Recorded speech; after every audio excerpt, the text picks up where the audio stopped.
विश्वम्भरो द्विजवरो योगधर्मपालो वन्दे जगत्प्रियकरो करुणावतारो गदाधरमहं वन्दे माधवचर्यनन्दनं महाभावस्वरूपं श्रीचैतन्यभिन्नरूपिणं वञ्चाकल्पतरुभ्यश्च कृपासिन्धुभ्येव च पतितानां पावनेभ्यो वैष्णवेभ्यो नमो नमः। नित्यानन्दमहं वन्दे मामुराधिदेवतं गंगां दुहितरं वन्दे चट्टमाभवतोइतं वृन्दावै तुलसीदेव्यै प्रियायै केशवस्य कृष्णभक्तिप्रदे देवी सत्यवत्यै नमो नमः। हे कृष्ण करुणा सिंधो दीनबन्धो जगत्पते गोपेश गोपिकान्त राधाकान्त नमोस्तुते। तप्तकाञ्चन गौराङ्गी राधे वृन्दावनेश्वरी वृषभानुसुते देवी तं नमामि हरिप्रिये। जय रूप सनातन भक्त रघुनाथ सुजीव गोपाल भट्ट दास रघुनाथ এই ছয় গোসাইয়ের করি চরণ বন্দন যাহা হইতে বিঘ্ননাশ অভীষ্ট পূরণ। বিদায় গৌর বিভোর ধনিতায় সমবেত ভক্তবৃন্দের চরণে আমার কোটি কোটি প্রণিপাত।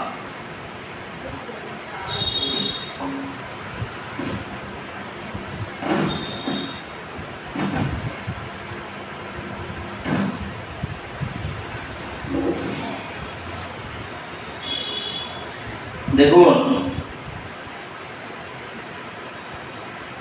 ভাগবতকে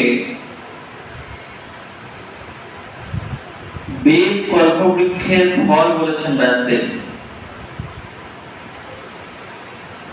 ব্যাসদেব তার মঙ্গলাচরণে বলছেন, নিগম কল্পতরুর গলিতম ফলম সুখ মুখাদ অমৃত দ্রব্য সংযুতম পিবত ভাগবতং রসমালয়ং মুহুরহ রসিকা ভুবি ভাবুকা। অর্থাৎ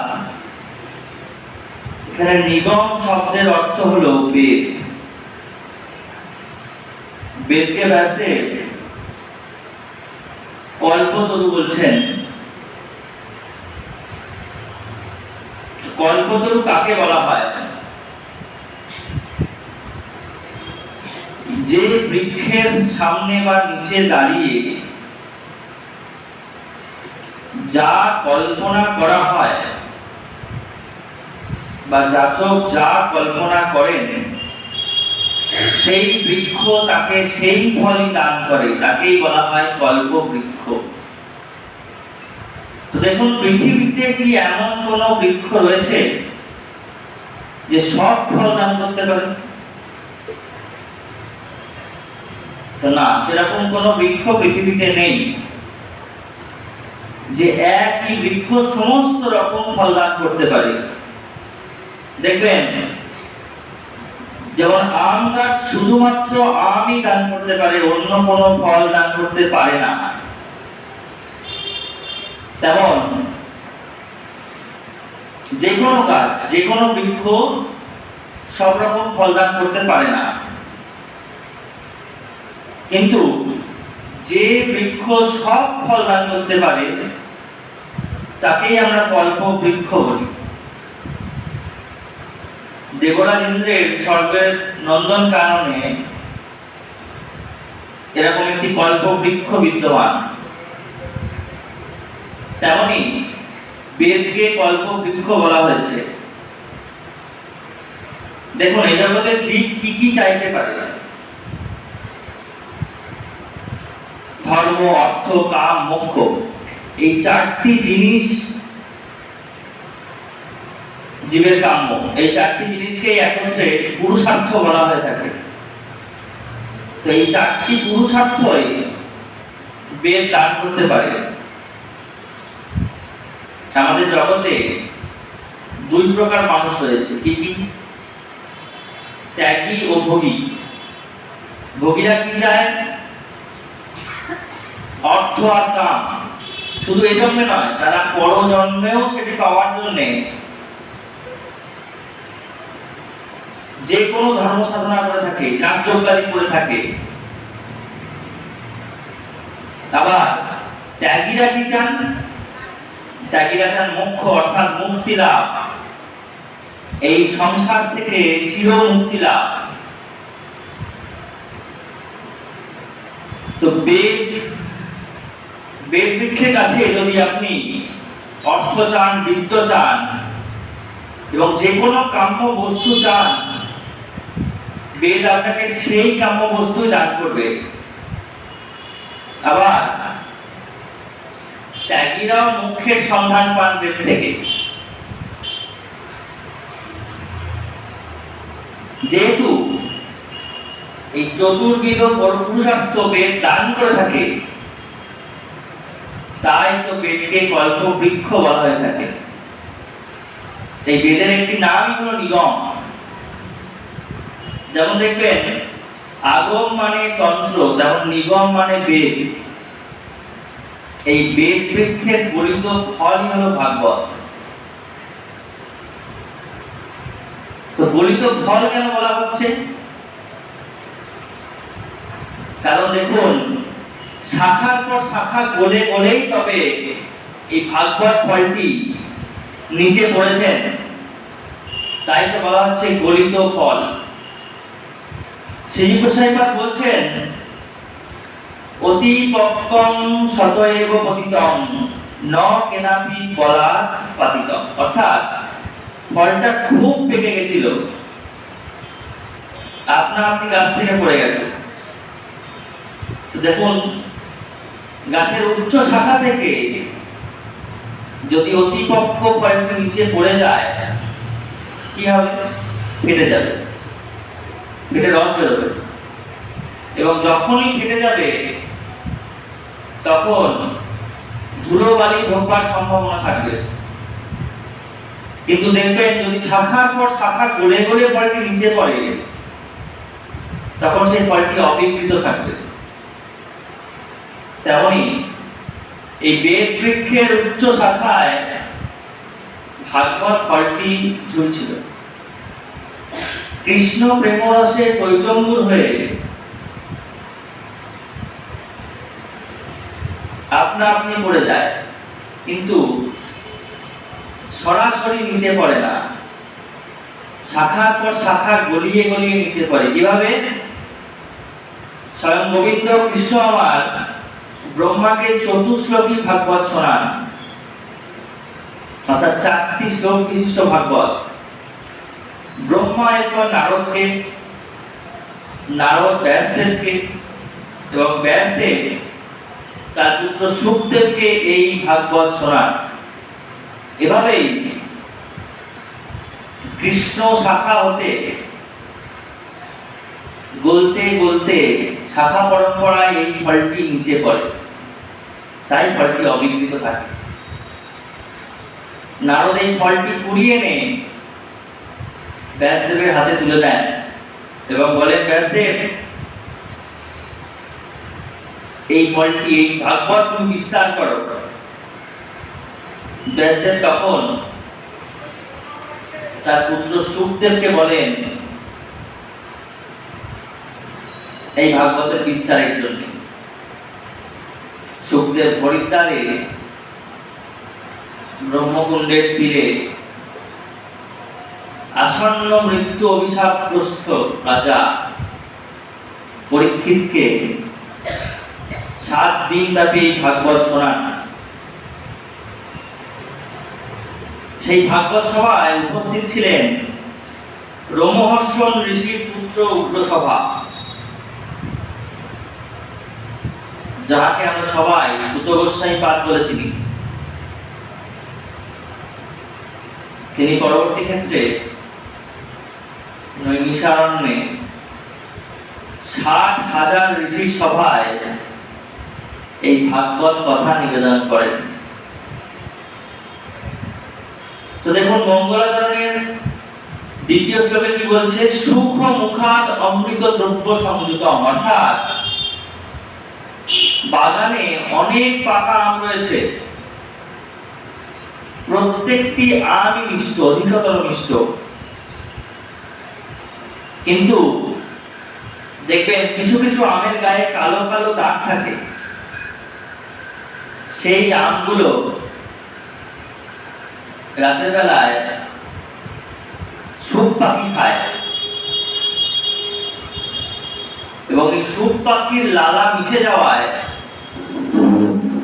সেই ফল হয় অধিকতর মিষ্ট। এই ভাগবত ফলটি আস্বাদন করেছেন স্বয়ং ব্যাসনন্দন শুক।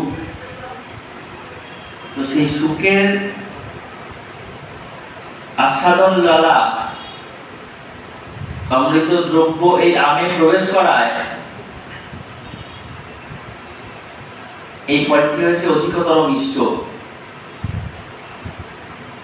এই অমৃত দ্রব্য লেগে রয়েছে ভাগবত ফলে, তাই ভাগবত অধিকতর মিষ্ট।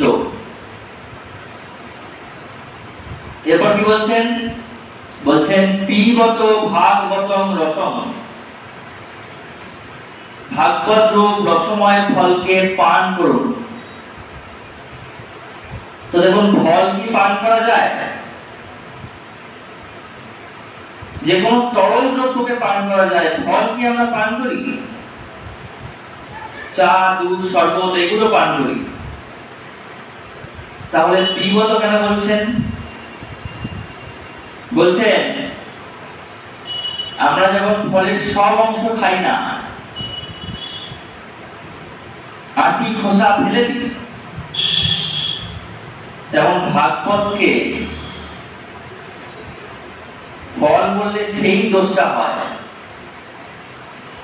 তাহলে দেখুন, ভাগবতেরও তো ফলের মতো আটি খোসা পরিত্যাজ্য অংশ রয়েছে, কিন্তু এই দোষ পরিহারের জন্য ভাগবতকে বলা হয়েছে রসময় ফল, অর্থাৎ ভাগবতের কোনটাই পরিত্যাজ্য অংশ নয়। ভাগবত পুরোটাই আস্বাদনযোগ্য, পুরোটাই পান করা যায়। এই জন্যই ভাগবতকে বলা হয়েছে রসময় ফল, পিবত ভাগবত রসময়। এরপর কি বলছেন? ভাগবত রসম, অর্থাৎ যা বললাম যে ভাগবতের পুরোটাই আস্বাদনযোগ্য, কোনো অংশই পরিত্যাজ্য নয়। ভাগবতকে সম্পূর্ণরূপে পান করা যায়। তো এবার প্রশ্ন, কতদিন পান করব? বলেন আলয়ম, অর্থাৎ লয়ম শব্দের অর্থ হলো মোক্ষ, অর্থাৎ যতদিন না পর্যন্ত মোক্ষ লাভ হচ্ছে ততদিন পর্যন্ত ভাগবত আস্বাদন করব, ভাগবত রস পান করব। শ্রীধর গোস্বামী পাদ তার ব্যাখ্যায় বলছেন যে মুক্তির পরও এই ভাগবত রস অধিকতর রূপে আস্বাদ্য, অর্থাৎ মুক্তির পরও ভাগবত রস পান করা যায়, সেই কথার উল্লেখ মহারাজ পরীক্ষিত ভাগবতেই করেছেন।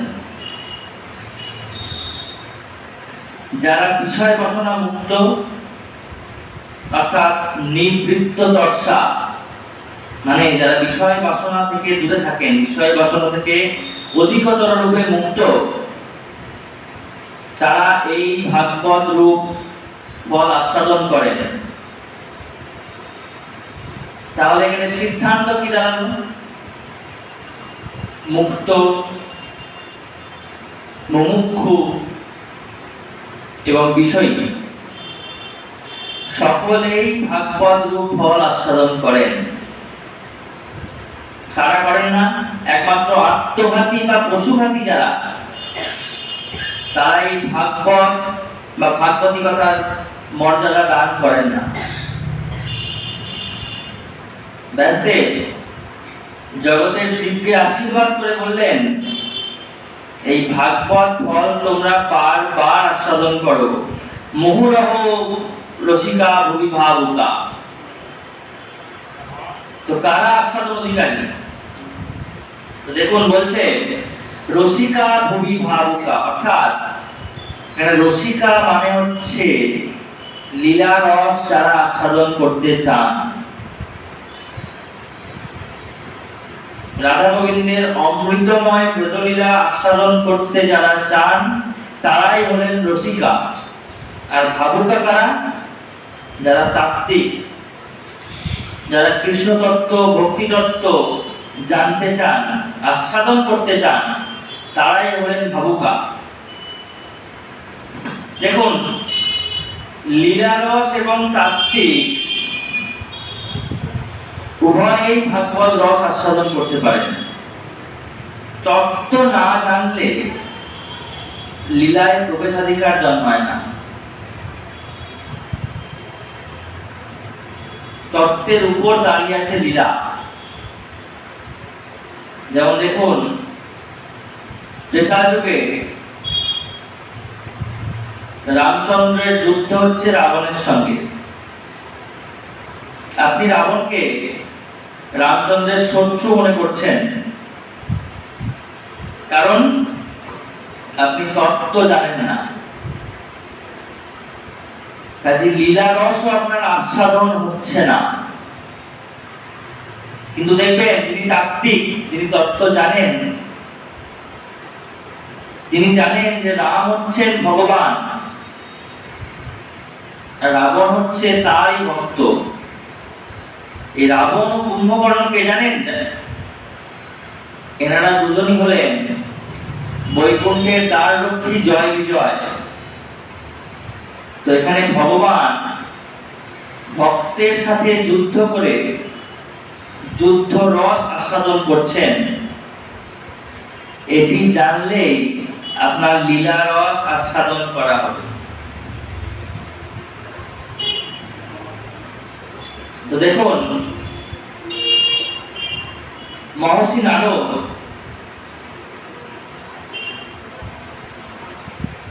এলেন ব্যাসদেবকে নির্দেশ দিতে ভাগবত রচনা করার জন্য। বললেন, হে ব্রহ্মর্ষি, তোমার মনে একটুও আনন্দ নেই কেন? তার কারণ স্বরূপ বললেন যে দেখো, তুমি বৃন্দাবনের মধুময়ী লীলা বর্ণনা করনি। তুমি কেবল বেদ ভাগ করেছো, মহাভারত রচনা করেছো, বহু পুরাণ রচনা করেছো, কিন্তু তোমার মনে শান্তি আসেনি। তার কারণ তোমার হৃদয় বিহারী গোবিন্দ তোমার প্রতি সন্তুষ্ট হননি। কেন হননি? গোবিন্দের হৃদয়ের কথাই তুমি বলনি।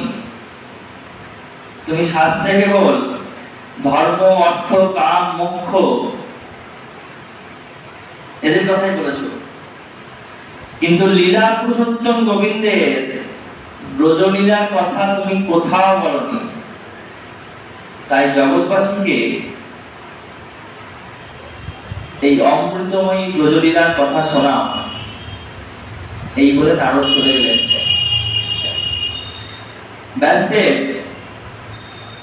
এই নির্দেশ পেয়ে ধ্যানে বসলেন এবং তিনি ধ্যানে বসে গোবিন্দের এই ব্রজলীলা দর্শন করলেন এবং সেই লীলা দর্শন করে ভাগবত মহাপুরাণের রচনা করলেন। এই পুরাণে 12টি স্কন্ধ রয়েছে এবং 18,000 শ্লোক রয়েছে। এবার দেখুন, ভাগবত রচিত হলো, কিন্তু জগতে পরিবেশন করবে কে? বলছেন, যার উপর এখনো মায়ার প্রভাব পড়েনি তিনি ভাগবত পরিবেশন করতে পারবেন।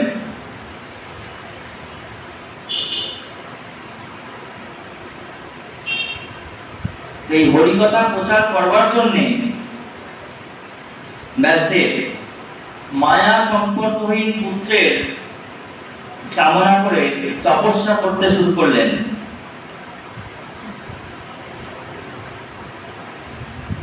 আবার দিকে দেখুন, এক পর্বতের গুহায় স্বয়ং মহাদেব ভগবতী দেবী দুর্গাকে এই বৃন্দাবনের অমৃতময়ী ব্রজলীলার কথা শোনাচ্ছেন অতি গোপনে, যেন কেউ শুনতে না পায়। সারা রাত ধরে শুনতে শুনতে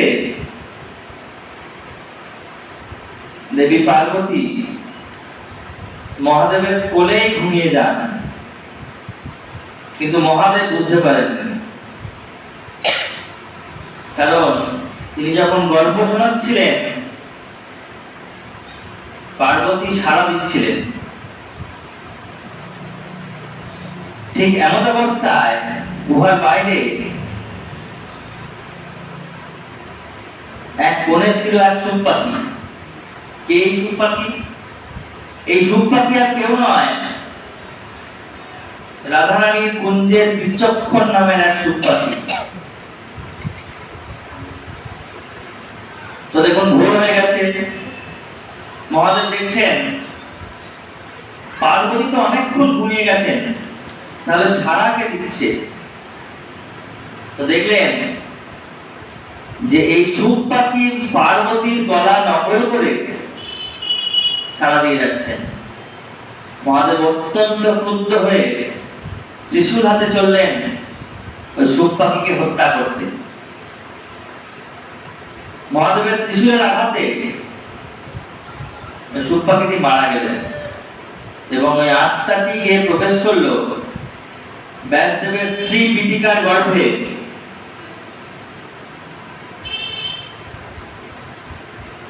এভাবে 12 বছর কেটে গেল, কিন্তু দেখুন সেই সন্তান এখনো ভূমিষ্ঠ হলো না। এদিকে ব্যাসপত্নীর কষ্ট হচ্ছে।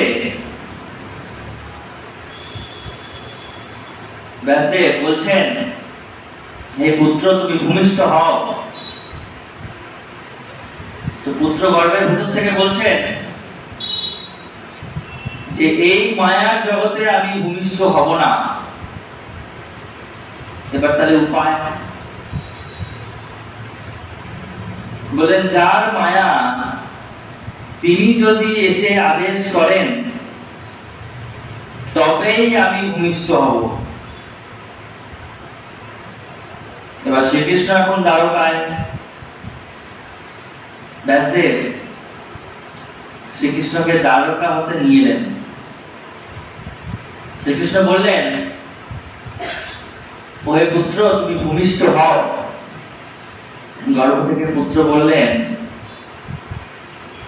আপনি পৃথিবী থেকে মায়া সরিয়ে নিন, তবেই আমি ভূমিষ্ঠ হব। এই শুনে কৃষ্ণ মায়াকে আদেশ করলেন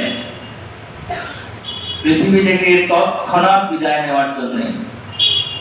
এবং মায়া ক্ষণকালের জন্য পৃথিবী থেকে বিদায় নিল এবং পুত্র ভূমিষ্ঠ হল। কিন্তু ভূমিষ্ঠ হওয়ার সঙ্গে সঙ্গে পুত্র গৃহে না থেকে নির্জন বনে চলে গেলেন। ব্যাসদেব অত্যন্ত দুঃখিত হয়ে ব্যাকুল হৃদয়ে হা পুত্র বলে কেঁদে চলেছেন, ডেকে চলেছেন পুত্রকে। কিন্তু পুত্রের তো দেহ স্মৃতিই নেই যে পিতার ডাক তিনি শুনবেন। তিনি গহীন অরণ্যে চলে গেছেন তপস্যা করতে। তখন ব্যাসদেব কি করলেন? ব্যাসদেব কিছু কাঠুরিয়াকে ভাগবতের শ্লোক মুখস্থ করালেন এবং বললেন যে বনে গিয়ে তোমরা আবৃত্তি করো। এই শুনে কাঠুরিয়ারা বনে গিয়ে ভাগবতের শ্লোক আবৃত্তি করতে শুরু করলেন। যেই এই শ্লোক সুখদেবের কানে গেল, সুখদেব তৎক্ষণাৎ কাঠুরিয়াদের কাছে এলেন এবং কাঠুরিয়ারা ব্যাসদেবকে সঙ্গে নিয়ে সুখদেবকে সঙ্গে নিয়ে ব্যাসদেবের কাছে এলেন। ব্যাসদেব সুখদেবকে পেয়ে ভাগবত অধ্যয়ন করালেন। সুখদেব 4 বছর ব্যাসদেবের কাছে ভাগবত অধ্যয়ন করলেন এবং 16 বছর বয়সে তিনি ভাগবত প্রচারের সুযোগ পেলেন। দেখুন, পাণ্ডবদের বংশধর মহারাজ পরীক্ষিত একদিন মৃগয়া করতে গিয়ে অত্যন্ত তৃষ্ণার্ত হলেন এবং তিনি শ্রমিক মুনির কাছে জল চাইলেন। কিন্তু মুনি তো ধ্যানমগ্ন, তিনি তো রাজার কথা শুনতে পেলেন না। রাজা অত্যন্ত ক্রুদ্ধ হয়ে শ্রমিক মুনির গলায় একটি মৃত সর্প ঝুলিয়ে দিলেন। এই ঘটনাটি জানতে পারেন মণিপুত্র শৃঙ্গী। তিনি জানতে পেরেই রাজাকে অভিশাপ দিলেন যে আজ থেকে 7ম দিবসের দিন তক্ষক দংশনে রাজার মৃত্যু হবে। অভিশপ্ত রাজা এই মুনিকণ্ঠে মৃত সর্প ঝুলিয়ে দেওয়ার বিষয়টিকে মনে করে অনুতপ্ত হলেন। অভিশাপের কথা শুনে অভিশাপকে আশীর্বাদ রূপে গ্রহণ করে তিনি পুত্রের হাতে সমস্ত রাজ্যভার অর্পণ করলেন এবং হরিদ্বারের ব্রহ্মকুণ্ডের তীরে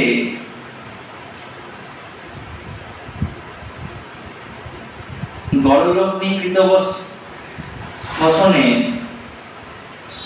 প্রায় উপবেশনে অবস্থান করতে লাগলেন, জল পর্যন্ত গ্রহণ না করে। বহু মুনি ঋষি আবার বিশ্বাসযুক্ত মানুষ এখানে আসছেন এবং রাজা প্রত্যেককে জিজ্ঞেস করছেন যে আমি আসন্ন মৃত্যু অভিশপ্ত, আমার কর্তব্য কি? মুনিগণ কেউ একমত হতে পারছেন না। কেউ বলছেন যোগ, কেউ বলছেন জ্ঞান, কেউ বলছেন যাগযজ্ঞ করতে। কিন্তু রাজা বলছেন যে কি করলে আমি কৃষ্ণ পাদ পদ্মের সেবা লাভ করতে পারি। কিন্তু কোন মুনি ঋষি একমত হয়ে কিছু বলতে পারছেন না। ঠিক এমন সময় সুখদেব আসছেন, শ্যামল বর্ণ দেহ, আজান উলম্বিত বাহু, আকর্ণ বিস্তৃত নয়ন, বিশাল স্তন্ধ, অঙ্গে কোনো বসন নেই। তিনি তো মায়াহীন পুরুষ, মায়া তাকে স্পর্শ করতে পারেনি। তাই অঙ্গের জ্যোতিতে 10 দিক আলোকিত। সমাগত সমস্ত ঋষি মুনি তাকে অভ্যর্থনা করলেন এবং রাজা সুখদেবকে সোনার সিংহাসনে বসালেন, চরণ ধরে নিলেন। বললেন রাজা, বললেন সুখদেব, আমি তো আসন্ন মৃত্যু অভিশপ্ত, আমার কর্তব্য কি? আমি কি করে কৃষ্ণ পাদ পদ্মের সেবা লাভ করব? তখনই সুখদেব মহারাজ পরীক্ষিতকে উদ্দেশ্য করে 7 দিন ব্যাপী ভাগবত শোনালেন, পবিত্র হরিকথামৃত শোনালেন, যা শ্রবণ করে মহারাজ পরীক্ষিত গোবিন্দের পাদ পদ্ম লাভ করলেন। তো দেখুন এই ভাগবতের কি মহিমা। ভাগবত শ্রবণ করে অভিশাপগ্রস্ত রাজা তিনি কৃষ্ণ পাদ পদ্ম লাভ করলেন।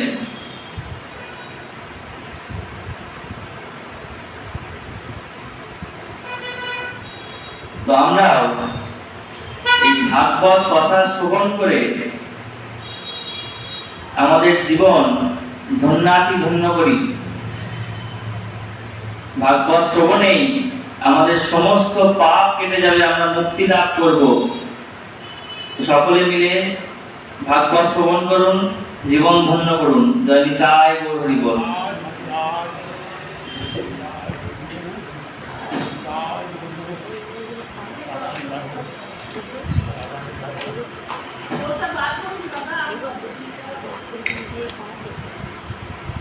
জয় জয় জয়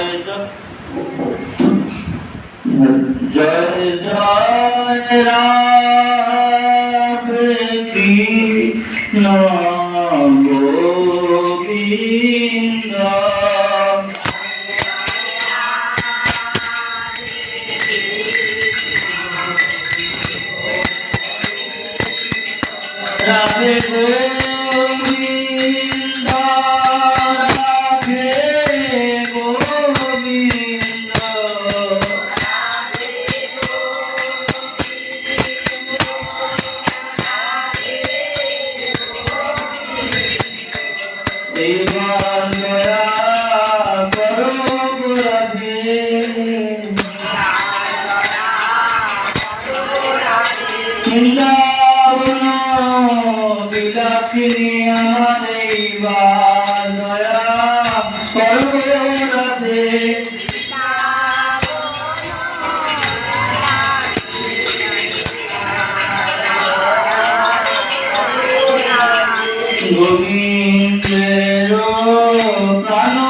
এইবার আমায় দয়া করো,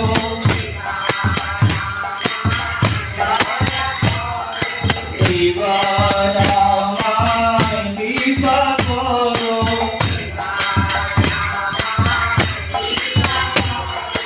তোমার কাঙাল তোমায় ডাকে,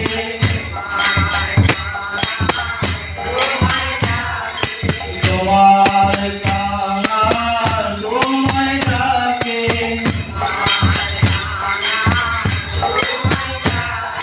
রাধা কুণ্ডের তটে বসে তোমার কাঙাল তোমায় ডাকে,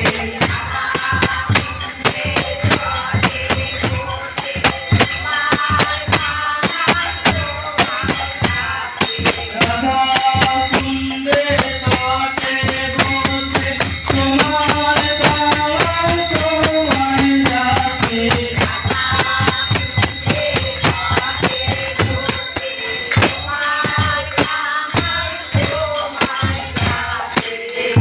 জয় জয় শ্যাম সুন্দর মদন মোহন বৃন্দাবন চন্দ্র,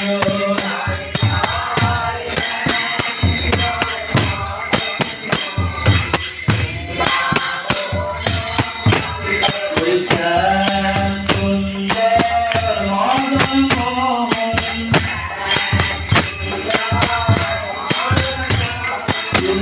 কতই সুন্দর, কতই সুন্দর,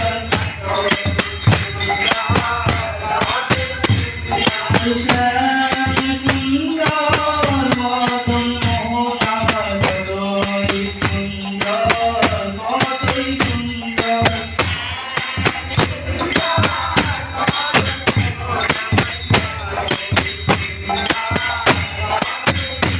তোমার চরণের নূপুর সুন্দর,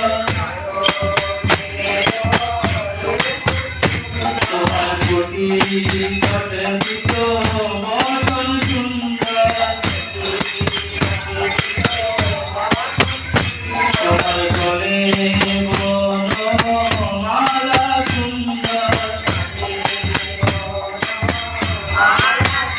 তোমার চরণে কুণ্ডল সুন্দর, তোমার হাসি সুন্দর, হাসি সুন্দর, শ্যাম সুন্দর মদন মোহন,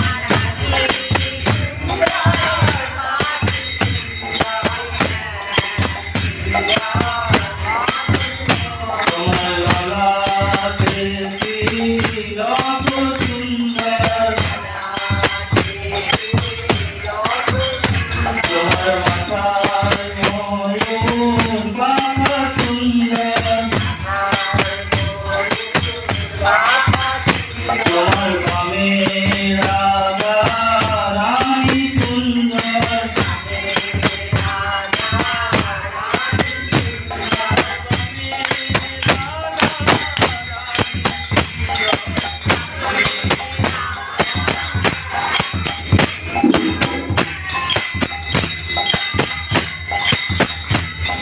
রাধা রোয়ে দুয়ার হয়ে নামে রাধা রানী সুন্দর,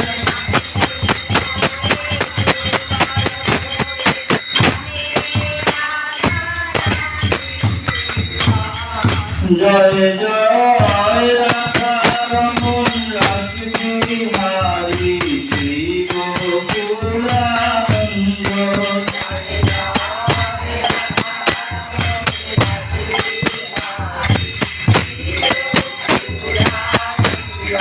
জয় জয় রাধা কুঞ্জ রাধা বিনোদ, জয় রাধে গোবিন্দ,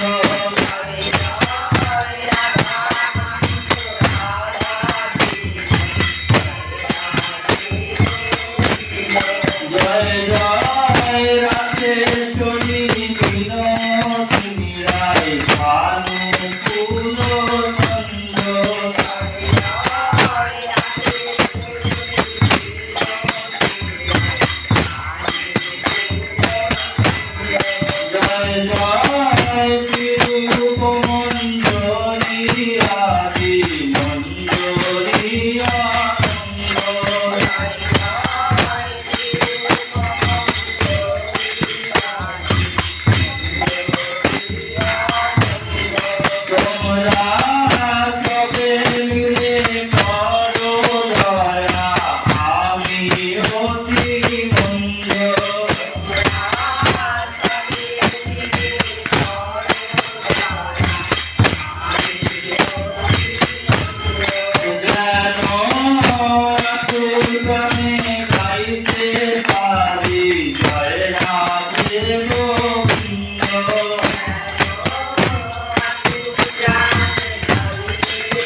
এটা অময়